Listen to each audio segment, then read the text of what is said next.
A flagstaff 7.5 meter height cast a shadow of length of 40.25 metre. একটি পতাকা স্টান যেটা হলো 17.5 মিটার উচ্চতা, যেটার শ্যাডো লেন্থ মানে যেটা ছায়া পড়েছে 40.25 মিটার।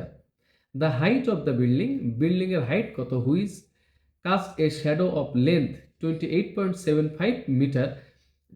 মানে বিল্ডিং এর হাইট কত যেখানে তার ছায়াটা পড়েছে 28.75 metre. Under similar condition will be, একই কন্ডিশনে, তাহলে যে কন্ডিশনে 17.5 মিটার উঁচু একটি পতাকা স্টান তার ছায়াটা পড়েছিল 40.25, ওই একই অনুযায়ী বা একই কন্ডিশনের মাধ্যমে 28.75 মিটার ছায়া পড়েছে, তাহলে বিল্ডিং এর উচ্চতা কত ছিল এটা আমাকে বের করতে বলছে। দেখেন কাজ কিন্তু এখানে শ্যাডো পড়া, শ্যাডোটাই হচ্ছে মূল কাজ। তাহলে প্রথম শ্যাডো পড়েছিল 40.25 আর পরবর্তী শ্যাডো পড়েছে কিন্তু 28.75। এখন লক্ষ্য করেন,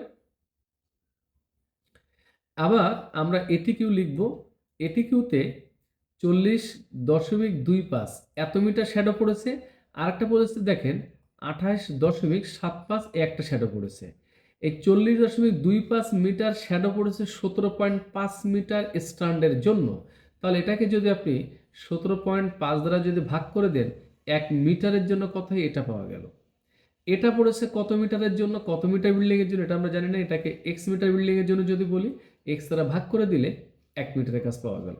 দেখেন সিম্পল কথা, 17.5 মিটারের জন্য শ্যাডো পড়েছিল 40.25 এবং 28.75 জন্য 75 মিটার শ্যাডোর জন্য বিল্ডিং এর হাইট কত ছিল এটা আমাকে বের করতে বলছে। দ্যাট মিনস বিল্ডিং এর হাইটটা আমরা জানি না, বিল্ডিং এর হাইটটা বলে নিলাম এক্স মিটার। তাহলে টোটাল শ্যাডো 40.25কে আপনি 17.5 দ্বারা যদি ভাগ করেন, 1 মিটারের জন্য শ্যাডো কত এটা পাওয়া গেল।